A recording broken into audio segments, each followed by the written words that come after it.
ዛሬ የምናየው ፊልም ርዕሱ ዘሩም ሲሆን ታሪኩም ከከተማ ራቅ ወዳለ ጥንታዊ ቤት የገቡት ሁለት ጥንዶች የሚያገኙት ሚስጥራዊ ክፍል የተመኙትን ሁላ የሚያሳካ ነው። በዚህም ክፍል ምክንያት በሕይወታቸው ብዙ ዋጋ ሲከፍሉ እናያለን። ፊልማችን ሲጀምር ባልና ሚስት የሆኑት ማትና ኬት ወደ አዲሱ ቤታቸው ሲገቡ እናያለን። አዲሱም ቤታቸው ከከተማ ትንሽ ራቅ ያለ ነው። ማትና ኬት እየተጫወቱና እየሳቁ ቤታቸውን ሲያጸዱ እናያለን። ማት ብዙ ገንዘብ የማይከፈለው ችግር ውስጥ ያለ ሰዓሊ ሲሆን ኬት ደግሞ በስራዋ አስተርጓሚ ስትሆን እሷም ብዙ ብር አይከፈላትም። ጥንዶቹ ብዙ ገንዘብ ስለሌላቸው ባላቸው ጥቂት ገንዘብ ሊገዙት የሚችሉት ቤት ይሄ ብቻ ነበር። ኬት የኪችን ወለሉ ላይ የሞተ ወፍ ታገኛለች። ማትም ቤቱን እያጸዳ ሳለ ጥንታዊ መስቀል ቅርጽ ያለው ቁልፍ ያገኛል። ኬትም ያገኘችውን ወፍ ለመቅበር ወስና ከቤት ይዛው ትወጣለች። ማትም ያረጀውን ወንበር ሲወረውረው ደንግጣ ዞር ብላ ስትመለስ ወፉ ከነበረበት ቦታ ተሰውሯል። ማት የቤቱን ግድግዳ ሲቀድ ጥንታዊ በር ያገኛል። በሩም ትልቅ የቁልፍ ማስገቢያ አለው። ቅድም ያገኘው ቁልፍ ትዝ ይለውና ከጥሎ ከነበረበት ከቆሻሻ ውስጥ አውጥቶ በሩን ይከፍተዋል። ኬትና ማትም ወደ ጨለማው ክፍል ይገባሉ። የግድግዳዎቹ መብራት ብልጭ ድርግም ማለት ይጀምራሉ። ይህም ያስደነግጣቸውና እየሮጡ በመውጣት ለመብራት ኃይል ሰራተኛ ይደውላሉ። በነጋታውም የመብራት ኃይል ሰራተኛው ይመጣና የቤቱ የታችኛው ክፍል ያሉትን የመብራት ገመዶች ቼክ ያደርጋቸዋል። ገመዶቹም በጣም ጥንታዊና እርስ በርስ የተሳሰሩ ናቸው። ኤሌክትሪሻኑም በሕይወቱ እንደዚህ አይነት ነገር አይቶ እንደማያውቅ ይነግራቸዋል። ከቤታቸው ከመውጣቱ በፊት ይህንን ቤት ማንም ይገዛዋል ብዬ አስቤ አላቅም ነበር ይለዋል። ማትም ግራ ይጋባል። ኤሌክትሪሻኑን በመቀጠል የቀድሞ የቤቱ ባለቤቶች እዚህ ቤት ውስጥ እንደተገደሉ ይነግረዋል። ማትም ኢንተርኔት ላይ ሰርች ያደርጋል። በ1970 ዓመተ ምህረት እዚህ ቤት ውስጥ የሚኖሩት ሁለት ባልና ሚስት እንደተገደሉ ያነባል። ነፍሰ ገዳዩም እንደታሰረና ነገር ግን የልደት ሰርተፍኬት ሆነ መታወቂያ እንደሌለውና ማንነቱ እስካሁን ድረስ እንዳልታወቀ ያነባል። ነፍሰ ገዳዩም ስሙ ጆን ዶ ይባላል። ይህንን ያነበበው ማት በጣም ይጨነቅና እየጠጣ ጆን ዶን ይስለዋል። ከዛም በኋላ እዛ ሚስጥራዊ ክፍል በመሄድ የጠርሙሱን መጠጥ ይጨርሰዋል። ቁጭ ባለበትም ምን አለ ሌላ መጠጥ ቢኖረኝ ብሎ ሲመኝ እዛው ድንገት ከፊት ለፊቱ መጠጥ ያገኛል። በነጋታውም ኬት መብራቱ ብልጭ ድርግም ሲል ከእንቅልፏ ትነሳለች። ማትም እዛ ሚስጥራዊ ክፍል ታገኘዋለች። ክፍሉም በውድ ግድግዳ ስዕሎች ተሞልቷል። ማትም በጣም ደስ እያለው ስለ ጥንታዊ ስዕሎቹ ያብራራላታል። ማትም በመቀጠል ግራ የተጋባችውን ኬት ምኞት እንድትመኝ ይነግራታል። እሷም $1000 ትላለች። ከጥቂት ደቂቃዎች በኋላም የታሰረ ገንዘብ ያገኛሉ። ኬት ይህንን ስታይ ግራ በመጋባት እየተጫወተባት መስሏት $1 ሚሊዮን ትመኛለች። በሚያስገርም ሁኔታ ክፍሉ ውስጥ $1 ሚሊዮን ያገኛሉ። ይህንንም ስታይ ኬት ውስጧ ይረበሽና ክፍሉን ለቃ ለመውጣት ትሞክራለች። ነገር ግን ማት ያረጋጋትና ከሚጨነቁ ቢዝናኑ አሪፍ እንደሆነ ሐሳብ ያመጣል። ከዛም ማትና ኬት የሚፈልጉትን ነገር ሁላ ክፍሉን ይጠይቁታል። በዛም ይዝናኑ ጀመረ። በየቀኑ በሚያገኟቸው ውድ የሆኑ ምግቦች፣ ልብሶች፣ ጌጣጌጦችና ገንዘብ መዝናናት ጀመሩ። የሆነ ሰዓት ላይ ማት ኬትን ዳይመንድ ሲያዘንብባትም እናያለን። አልጋ ላይ ተኝተው ኬት ክፍሉ እንዴት የሚሰራ ይመስልሃል ትለዋለች። ማትም እኛን እሱ አይመለከተንም ይላታል። ቀናቶች ይቆጠራሉ። ማትና ኬት የሚያስከፍላቸውን ዋጋ ሳያስቡ እየጨፈሩና እየተዝናኑ ጊዜያቸውን ያሳልፋሉ። የሚፈልጉትን ሁላ እያገኙ ስለሆነ ስራ መስራትም አቁመዋል። ነገር ግን ኬት በጊዜ ሂደት ባዶነት ይሰማት ጀመረ። እሷንም ለማስደሰት ማት በሕፃናት አልጋ ሰርፕራይዝ ያደርጋታል። ማት በመቀጠል ልጅ ቢወልዱ አሪፍ እንደሆነ ሐሳብ ያነሳል። ምንም እንኳን ዶክተሮቹ ሁለቱም ምንም ችግር እንደሌለባቸው ቢነግሯቸውም ኬት ከዚህ በፊት 2 ጊዜ ጸንሳ ስለተጨናገፈባት ከፍራቻ የተነሳ እምቢ ትለዋለች። ኬትም ይካፋትና ከክፍሉ ትወጣለች። ማትም ሐሳቡን ስላነሳው ይከፋዋል። እሱም ራሱን ለማረጋጋት ከቤት ይወጣል። ነገር ግን ከጥቂት ቆይታ በኋላ ሲመለስ ኬት ሕፃን ልጅ ይዛ ያያታል። በሚስጥራዊ ክፍሉ አዛ እንዳመጣችው ሲያቅ በጣም ይናደዳል። ማትም ልጁን እንዲያስወግዱት ያስገድዳታል። እሷም መጀመሪያ እምቢ ብትልም በስተመጨረሻ በሐሳቡ ትስማማለች። ሚስጥራዊ ክፍል ውስጥም ይገቡና ማት ልጁ እንዲጠፋ እንድትመኝ ይነግራታል። ኬት ግን ስሜታዊ ሆና ማልቀስ ትጀምራለች። እሱም ልጁን ይቀበላታል። የዚህን ጊዜ ክፍሉ ብልጭ ድርግም ማለት ይጀምራል። ሕፃኑም ያለቅስ ጀመር። ማትም ልጁን ሲያዩ ያዝንና ሐሳቡን ይቀይራል። በንጋታውም ጋዜጣውን ሲያነብ ጆን ዶ በሕይወት እንዳለና በአእምሮ ሕሙማን ሐኪም ቤት ውስጥ እንደታሰረ ያነባል። ጋዜጣውም ላይ እንድገላቸው ያረገኝ ክፍሉ ነው ይላል። ስለ ክፍሉም ለመረዳት ማት ጆንን ሊያገኘው ይሄዳል። የሪሴፕሽኑም ነርስ ከጋዜጠኛ በስተቀር ጆንን ለ45 ዓመታት ማንም ሊያየው እንዳልመጣና ከጋዜጠኛ ውጪ ማንም እሱን ማየት እንደማይችል ትነግረዋለች። እሱም ጋዜጠኛ ነኝ ብሎ ያሻታል። ጆን ግን ማትን ሲያገኘው በማየት ብቻ ጋዜጠኛ እንዳልሆነ ይለየዋል። ማትን በመቀጠል ስለ ቤቱ ይጠይቀዋል። ጆንም ይህንን ቀን ለብዙ ዓመታት ስጠብቅ ነበረ ይለዋል። ጆንም በመቀጠል በቤቱ እየተዝናኑ እንደሆነ ይጠይቀዋል። ማትን ለምንድን ነው እነዛን ሰዎች የገደልካቸው ይለዋል። ጆንም ብቸኛው መንገድ እሱ እንደሆነ ይነግረዋል። ጆንም ማትን በቻለው አቅም ስለዚህ ቤት እንዲረሳና ጊዜው ሳይረፍድ ከቤቱ እንዲወጣ ያስጠነቅቀዋል። ጆንም ከመሄዱ በፊት በዚህ ምድር ላይ አደገኛ የሆነው ከተቸገረ ሰው ይልቅ የሚፈልገውን የሚያገኝ ሰው ነው ይለዋል። ማትም ወደ ቤት ሲሄድ መኪናውን ነዳጅ ለመሙላት ይቆማል። ብሩን አውጥቶ ሊከፍልም ሲል ከምስጢራዊ ክፍል ይዞት የመጣው ገንዘብ ወደ አመድነት ተቀይሯል። በዚህም ይደነግጥና በፍጥነት ወደ ቤት ይሄዳል። ብዙ ገንዘብ የሚዘግንና በመስኮት ሲወረውረው አየር ላይ ወደ አመድ ይቀየራል። ስዕሉንም አውጥቶ በሩ ላይ ያስቀምጠዋል። ግማሹን ወደ ውጪ የቀረውን ደግሞ ወደ ውስጥ አድርጎ ወደ ውጪ ያለው ፓርት ወደ አመድነት ይቀየራል። ማትም ይህንን ሲያይ ማንኛውም ነገር ከዚህ ቤት ከወጣ ወደ አመድነት እንደሚቀየር ይገነዘባል።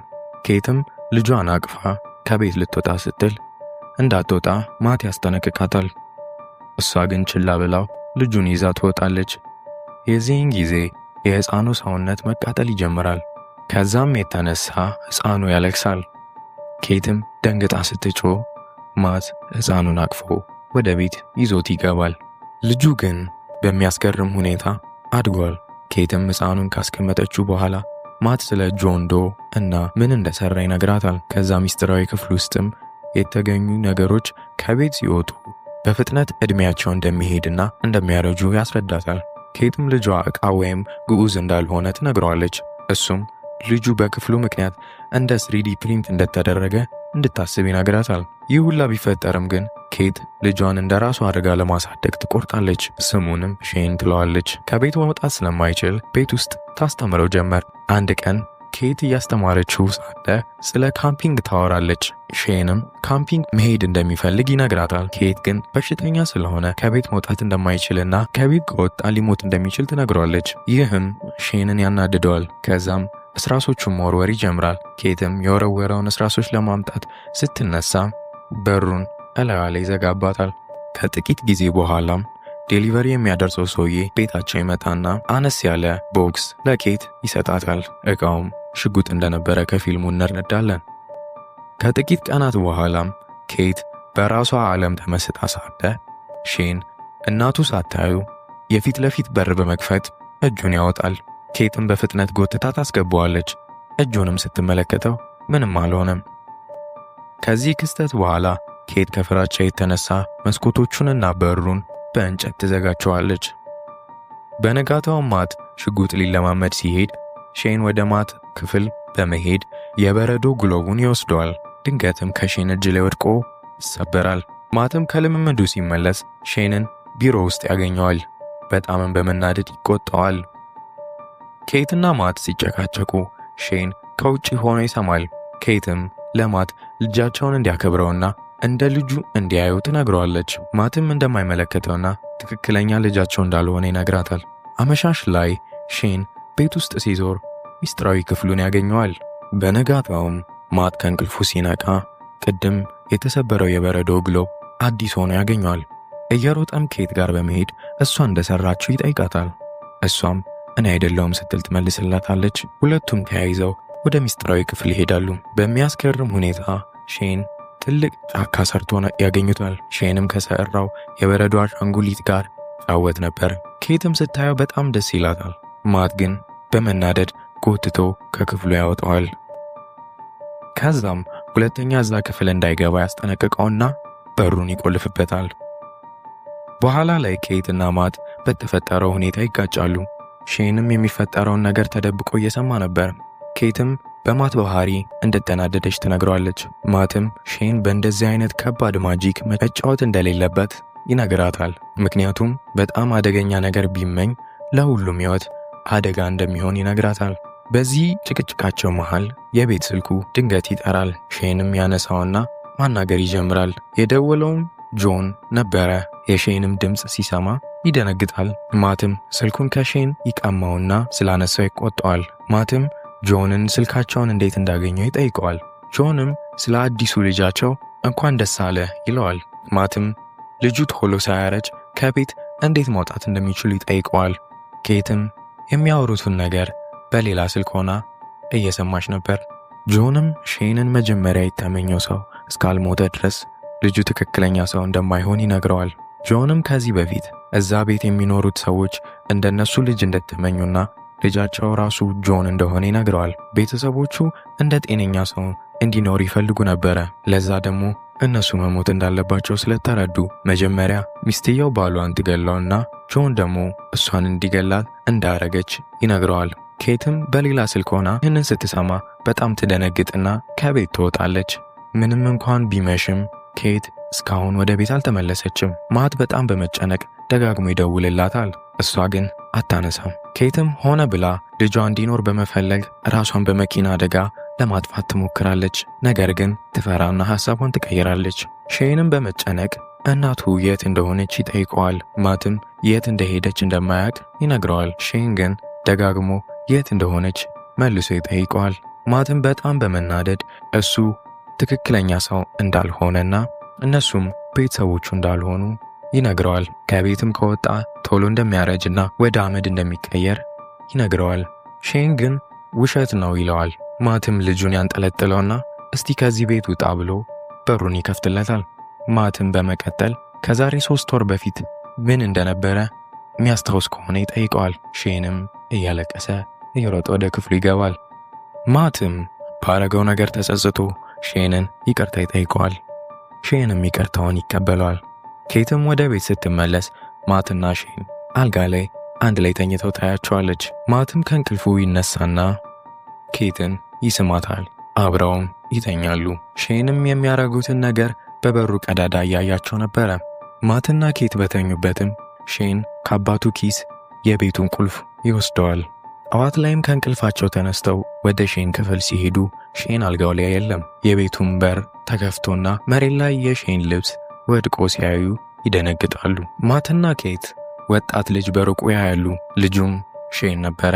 ከቤትም ለጥቂት ደቂቃዎች ስለወጣ እድሜው ጨምሯል። ሼንም ሽጉጡን በማውጣት ማት ላይ ይደቅናል። ምን ያህል ማትን እንደሚጠላ ይነግረዋል። ኬትም እሱን ለማረጋጋት ትሞክራለች። ማትም ይህንን አጋጣሚ ተጠቅሞ ሼንን ለማጥቃት ሲሞክር ኬት ጭንቅላቷን ይመታትና መሬት ላይ ትወድቃለች። ኬትም ፌንት ካረገችበት ስትነሳ ስለ ልጇ ማት ትጠይቀዋለች። ማትም እየተደባደቡ ሳሉ ድንገት ሽጉጡ ተኩሶ ሼንም እንደገደለውና ሬሳውም ውጪ እንደቀበረው ይነግራታል። ኬትም ሼንን በጣም ስለምትወደው እያለቀሰች እየሮጠች ትወጣለች። ማትም እያጽናናት ወደ ቤት ያስገባታል። በሚያስገርም ሁኔታ ማት ፌንት አድርጎ ከወደቀበት ሲነሳ እናያለን። ለካ ከኬት ጋር ያለው ትክክለኛው ማት አልነበረም። ሼንም ያንን ክፍል ተጠቅሞ መልኩን ቀይሮ ነው። ማትም ኬትን ሲፈልጋት ያጣታል። ሚስጥራዊ ክፍሉንም ለመክፈት ሲሞክር ከውስጥ ተቆልፎበታል። ከዛም ግድግዳውን መስበር ይጀምራል። በሌላ በኩል ሼንና ኬት ቁርስ ሲበሉ እናያለን። ኬትም ከዚህ ቤት መልቀቅ እንደምትፈልግ ትነግረዋለች። እሱም ምንም ብር እንደሌላቸውና ስራም እንደሌላቸው በመጨመር ከዚህ ቤት መውጣት አማራጭ እንዳልሆነ ይነግራታል። ኬትም አበላሉ እንደ ሕፃን እንደሆነና ሼንን እንደሚመስል ታስተውላለች። ነገር ግን ሁኔታውን ችላ በማለት ታልፈዋለች። ማትም ግድግዳውን አፍርሶ በተጠላለፉ ገመዶች ውስጥ አልፎ ወደ ሚስጥራዊ ክፍል ይገባል። ሲደርስም ሼን የሰራውን ፌክ የሆነ ጫካ ያየዋል። ሚስቱንም ፍለጋ ጫካ ውስጥ ይገባል። ሼን እና ኬት ጌም እየተጫወቱ ሳለ ያለ አግባብ ይነካካት ጀመረ። ኬትም ግራ ይገባታል። ሼንም በመቀጠል ከማት ጋር ይህንን ነገር ሲያደርጉት እንዳየና እሱም ያንን ማድረግ እንደሚፈልግ ይነግራታል። ይህንንም ስትሰማ ማት እንዳልሆነ ታውቃለች። ትክክለኛው ማት እየሮጠ ሳለ የእነሱም ቤት የሚመስል ቤት ጫካ ውስጥ ያያል። ወደ እሱም እየሮጠ ይሄዳል። ሼንም የሚኖሩበትን ቤት የሚመስል ሰርቶ አሁን እዛ ቤት ውስጥ ከኬት ጋር እንደሆነ እንረዳለን። ኬት ከሼን ለመደበቅ ስትሞክር ጭንቅላቷን መጥቶ ፌንት እንድትሰራ ያረጋታል። እዛውም በወደቀችበት ጥቃት ሊፈጽምባት ሲሞክር እሷም ድንገት ትነሳለች። ማትም የውጭው በር ላይ ይደርስና መስኮቱን ይሰብረዋል። ሼን ቼክ ለማድረግ ወደ በሩ ይሄዳል። ኬትም ይህንን አጋጣሚ ተጠቅማ ለማምለጥ ስትሞክር ማትን ታገኘዋለች። እሱም አብራው እንድትሄድ እጁን ይሰጣታል። ሌላኛው ማት ይመጣና ባልሽ እኔ ነኝ ይላታል። በዚህ መሃል ኬት ግራ ትጋባለች። አሪፍ ሐሳብም ይመጣላታል። ኬትም ሼን ብላ ስትጣራ ሼን ይዞራል። የዛኔም ከደረጃው ላይ ትገፈትረዋለች። በዚህም ምክንያት ሼን ወደ ትክክለኛ ገጽታው ይመለሳል። ጥንዶቹም ተያይዘው ከቤቱ ለመውጣት ሲሞክሩ በማጂኩ ከቤቱ እንዳይወጡ ያደርጋቸዋል። ሼንም ሁለቱም ቆሞ ያገኛቸዋል። ጊዜም ሳያጠፋ ማትን በጮቤ ይወገዋል። ሼንም ኬትም ምንም እንደማያረጋት ይነግራታል። ነገር ግን ትክክለኛዎቹ ማትና ኬት አልነበሩም። ትክክለኞቹ ማትና ኬት ሮጠው ከቤቱ ያመልጡና ወደ ጫካ ይገባሉ። ሚስጥራዊ በሩን የሚከፍቱትና ወደ ትክክለኛው ቤታቸው ይገባሉ። ሼንም በቅርብ ርቀት ይከተላቸው ነበረ። ማትና ኬትም ወደ ዋናው በር በመድረስ ሊወጡ ይሞክራሉ። ሼንም ይደርስባቸዋል። ጩቤውንም ይዞ ማትን ለመውጋት ሮጦ ይመጣል። ማትን በሩን ከፍቶ አቅፎ ይዞት ይወጣል።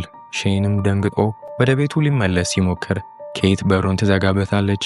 በዚህም ምክንያት እዛው እያዩት ሼን ወደ ሽማግሌ ሰውዬ ይቀየራል። ኬትም ሽማግሌውን ሼን ለማየት ከቤቷ ትወጣለች። እዛውም እያዩት ወደ አመድ ይቀየራል። ኬትም እንባ እየተናነቃት አመዱን ታፍሰዋለች። ከጥቂት ወራት በኋላም ኬትና ማት ቤቱን ለቀው አዲስ ቤት ይገባሉ። ኬትም ደንግጣ የእርግዝና መመርመሪያውን ይዘዋለች። መመርመሪያውም ላይ ልጅ እንዳረገዘች ያሳያል። ያረገዘችውም ከሼን ነበረ። ፊልማችንም ባያበቃም በዚህ ያልቃል። ፊልሙን እንደወደዳችሁት በማሰብ ሐሳብ አስተያየታችሁን በኮሜንት ሴክሽን ላይ ጻፉልን። በሌላ ፊልም እስክንመለስ መልካም ጊዜ